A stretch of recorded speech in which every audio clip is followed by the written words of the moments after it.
Hi, this is Kim Reads Urantia. Good to be here with you today. So we're going to read from the Urantia book. First, I got Light the Flame by Andrew Harvey. Today is October 26th, and this is a Sufi prayer. Okay. Lord, help me see myself as I really am, and so be constantly rescued from pride and vanity. And help me to see you as you see me. Help me to see you as you see me. And so know your miraculous love, constantly outspread to me, to rescue me from despair and self-pity.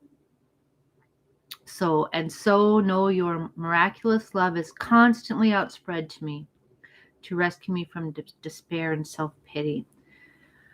Okay, so this, I see a lot of reciprocity in this, the reflectivity. So let me see myself as I am. Save me from pride and vanity. And also rescue me from pride and vanity. And then also rescue me from the opposite, despair and self-pity. Help me to see you as you see me.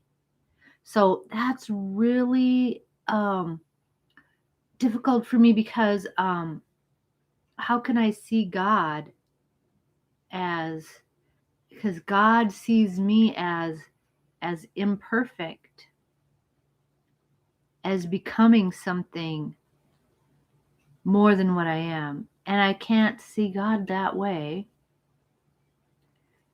unless I try to see God clearly. God sees me as I am, just isolated in this, or seeing me as progressing, as becoming, as emerging, as in motion. And that's hard for me to see God as, because I see God as perfect in just always is. How can I see God as something that's in motion? Maybe that's what that means. That's what I have in common with God, is that we're both in motion. We're both exchanging with each other.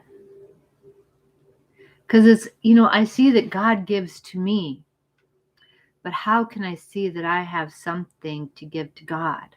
Anything. How can I see that I give to God? All of my experience of being mortal, all this vast array of emotions and thoughts, I can give those things to God, I guess. But help me to see you as you see me. Right, that's difficult because God is always cloaked in this mystery. But am I also? Can it be possible for anybody to really know my heart, even if I want to show them that? Because even I, knowing myself, can I really do that? How to what extent can I really know myself, my own capacities and my own limitations? How do I know these things about myself?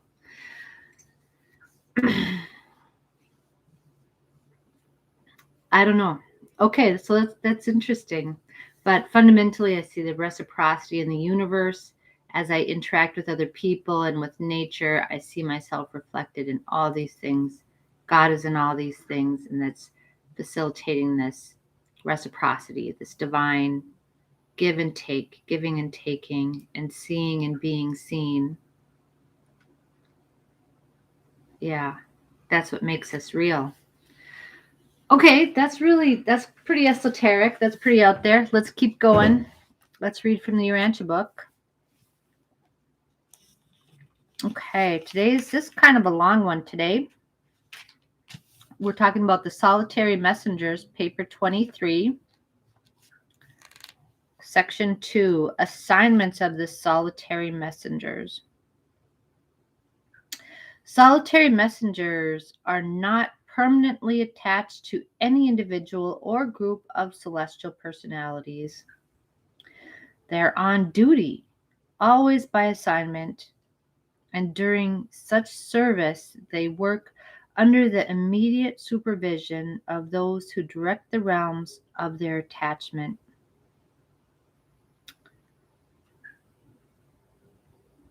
Among themselves, they have neither organization nor government of any kind. They are solitary messengers. They work alone, kind of like a private tutor, right? That's what I am. So I don't know. People are always asking, don't you know any other private tutors? Can you assign, if you can't help me, can somebody help me? Can you ask them? And I'm like, I don't know any other private tutors. I work alone, I don't know. All right.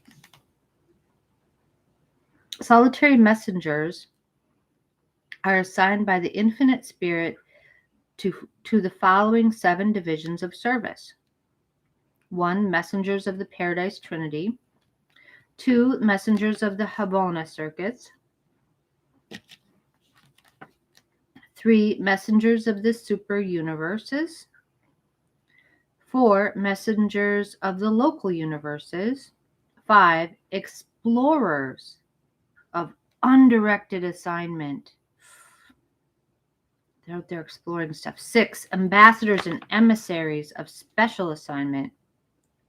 7, Revelators of Truth. Okay, that's awesome. Okay, so the first 4 are pretty self-explanatory. But the last 3, explorers of undirected assignment. So you're Lewis and Clark. Go and see what's out there, and then bring it back to us. It's kind of exciting. So, and then they're ambassadors and emissaries. Okay, and then revelators of truth. Okay, these spirit messengers are in every sense interchangeable from one type of service to another. So they're not permanently assigned to a category. They can go back and forth. Such transfers are constantly taking place. There are no separate orders of solitary messengers. They are spiritually alike and in every sense equal. While they are generally designated by number, they are known to the Infinite Spirit by personal names. Oh my gosh. Okay. They are known to the rest of us by the name or number designative of their current assignment. 1, messengers of the Paradise Trinity. I am not permitted to reveal much of the work of the group of messengers assigned to the Trinity. They are the trusted and secret servants of the deities, and when entrusted with special messages, which involve the unrevealed policies and future conduct of the gods, they have never known to divulge a secret or betray the confidence reposed in their order. And all this is related in this connection, not to appear boastful of their perfection, but rather to point out that the deities can and do create perfect beings that don't make mistakes. The confusion and turmoil of Urantia do not signify that the paradise rulers lack either interest or ability to manage affairs differently.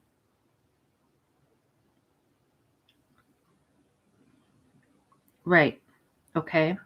Things are messed up here, but that doesn't mean that they don't have the power to correct these problems. They're trying to teach us to do this for ourselves. Understand that. The creators are possessed of full power to make Urantia a veritable paradise. But such an Eden would not contribute to the development of those strong, noble, and experienced characters which the gods are so surely forging out on your world between the anvils of necessity and the hammers of anguish. That's a phrase that you see a couple times in the Urantia book. Anvils of necessity. There were forged between the hammers of necessity, the anvils of necessity, and the hammers of anguish. Oh man, it hurts, but it's good, right? Yeah. Okay. Your anxieties and sorrows, your trials and disappointments are just as much a part of the divine plan on your sphere as are the exquisite perfection and infinite adaptation of all things to their supreme purpose on the worlds of the central and perfect universe. 2. Messengers of the Havona circuits. Throughout the ascendant career, you will be vaguely but increasingly able to detect the presence of the solitary messengers. Wow. But not until you reach Havona will you recognize them unmistakably. The first of the messengers you will see face to face will be those of the Havona circuits. Okay? So when we get to heaven, we'll get to see these. Solitary messengers enjoy special relations with the natives of the Havona worlds. These messengers, who are so functionally handicapped when associating with one another, can and do have a very close and personal communion with the Havona natives. But it is quite impossible to convey to human minds the supreme satisfactions consequent upon the contact of the minds of these divinely perfect beings with the spirits of such near transcendent personalities. Okay, so they're Havona messengers. So, okay. 3, the messengers of the super universes. The ancients of days, those personalities of Trinity origin who preside over the destinies of the 7 super universes, those trios of divine power and administrative wisdom, are bountifully supplied with solitary messengers.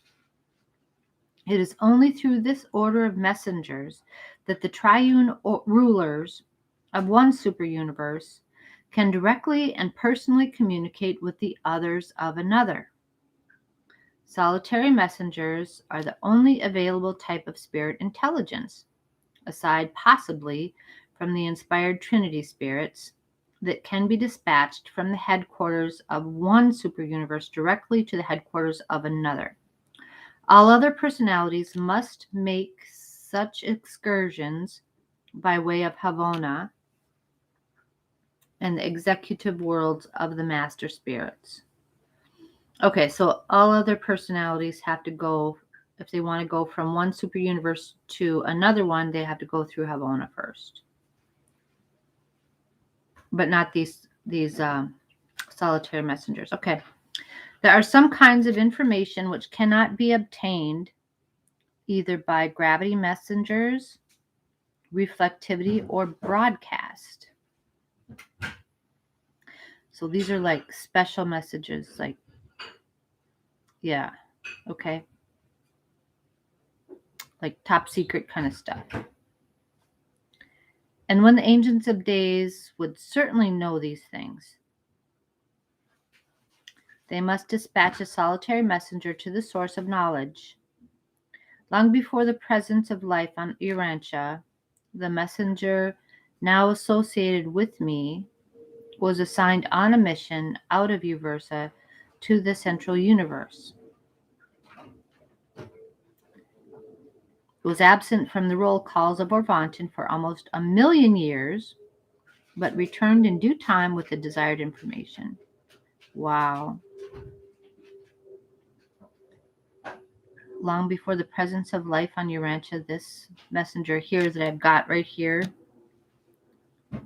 was on a mission to go out and get some information. So these are informants as well as just not just couriers of information, I think. Because here they're saying here this person had to go out and gather this information for 1,000,000 years.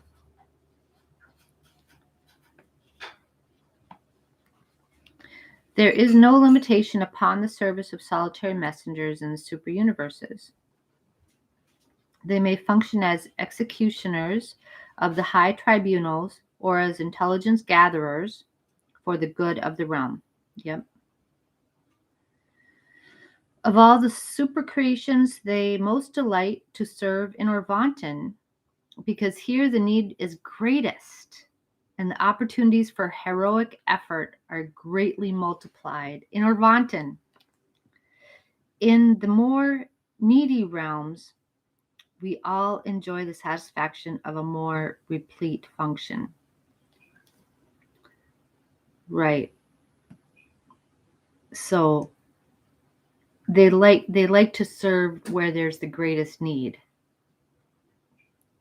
And Orvanton, because we're the only super universe that has the signatures of all three paradise deities.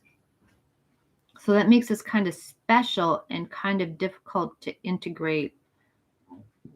The influences here are more numerous and I don't know, diverse, and so it's hard to get everything on the same page here, right? Okay, 4, messengers of the local universes. In the services of a local universe, there is no limit upon the functioning of the solitary messengers. They are the faithful revealers of the motives and intent of the local universe Mother Spirit, although they are under the full jurisdiction of the reigning Master Sun.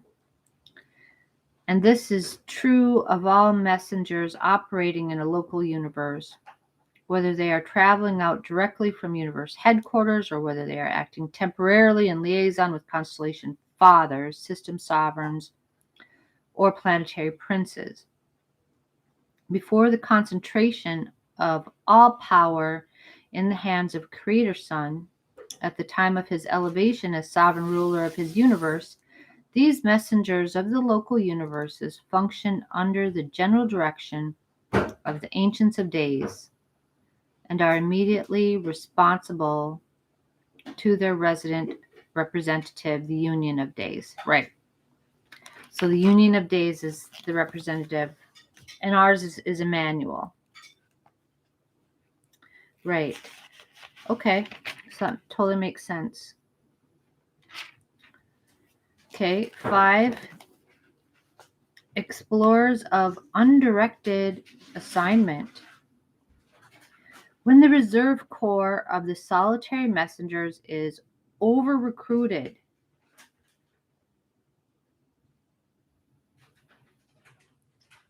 there are issues from one of the 7 supreme power directors a call for exploration volunteers. And there is never a lack of volunteers, for they love to be dispatched as free and untrammeled explorers to experience the thrill of finding the organizing nucleuses of new worlds and universes. Okay. When the reserve corps is over-recruited, so when there's, but it seems like when they're over-recruited, okay. So does that mean when we have extra guys to to go out. So we send some to go out and explore stuff. Like go out and explore that master universe out there, the outer space levels. Okay. They go forth to investigate the clues furnished by the space contemplators of the realms. Undoubtedly, the paradise deities know of the existence of these undiscovered energy systems of space, but they never divulge such information. If the solitary messengers did not explore and chart these newly organizing energy centers, such phenomena would long remain unnoticed, even by the intelligences of adjacent realms. Solitary messengers, as a class, are highly sensitive to gravity. Accordingly, they can sometimes detect the probable presence of very small dark planets, the very worlds which are best adapted to life experiments. Why would a small dark planet be best adapted to life experiments? They'd have to bring a sun in, wouldn't they? Because you need light. If it's a dark planet, isn't light necessary for life?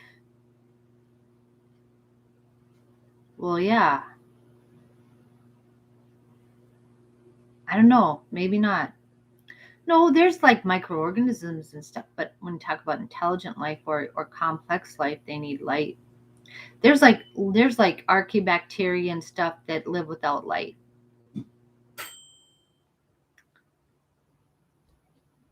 Or maybe they can, I don't know. I don't know how they'd get light in there. Or warmth, or some kind of energy. They'd have to bring, maybe I don't know, some kind of energy. Small dark planets are best adapted to life experiments. Maybe they can just have control over those energy sources then, if it's not subjected to a sun or to other forms of light.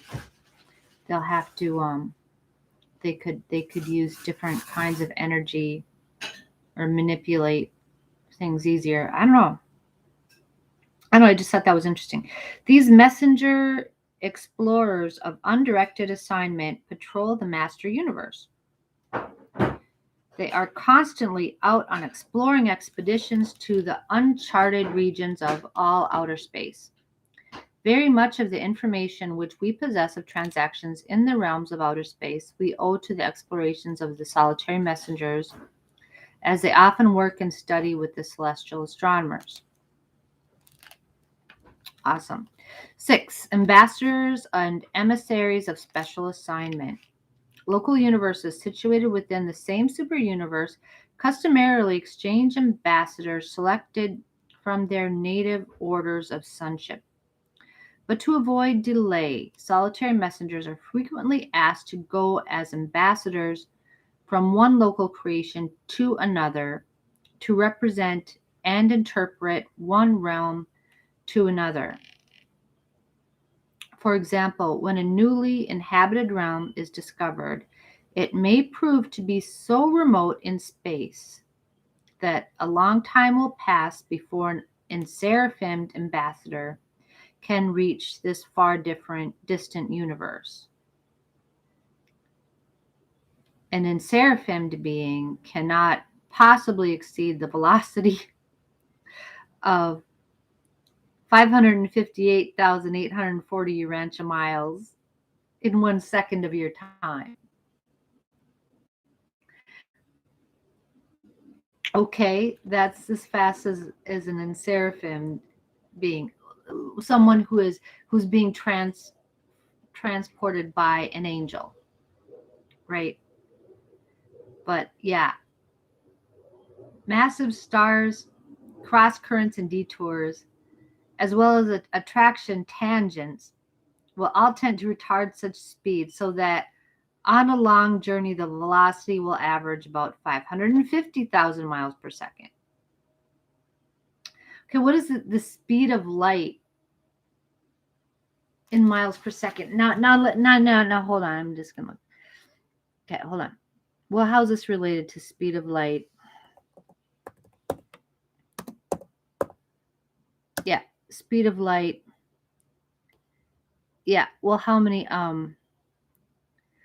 what is the speed of light in miles? Okay, speed of light in miles is 186,000 miles per second. So this is a couple times faster, like twice as fast or more. Yeah, more than twice as fast as the speed of light.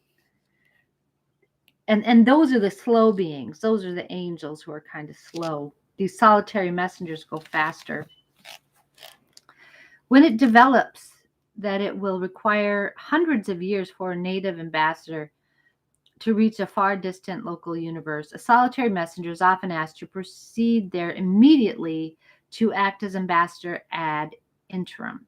Solitary messengers can go in very short order, not independently of time and space, as do the gravity messengers, but nearly so. Nearly so. So they're not totally independent of that. They also serve in other circumstances as emissaries of special assignment. So they go faster than a couple times the speed of light. Okay, well, so this idea of, like, I'm a Trekkie, right? Star Trek, right? So the idea of like warp speed is like you can go certain multiples of the speed of light. Like warp 1 is the speed of light, 186,000 miles per second. So warp 2 would be double that.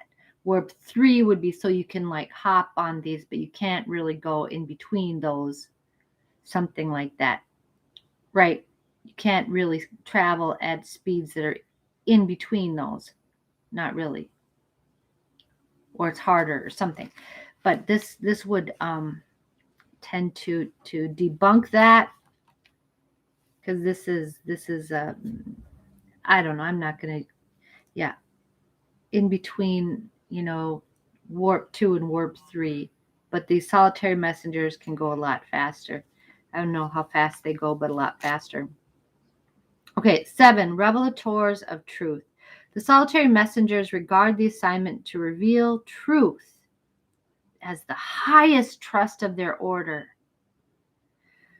and they function ever and anon in this capacity, from the super universes to the individual planets of space. They are frequently attached to commissions which are sent to enlarge the revelation of truth to the worlds and systems. So they have, but who do they reveal this to? Probably not ordinary folks like me, I don't think. How do they, I don't know. I don't know.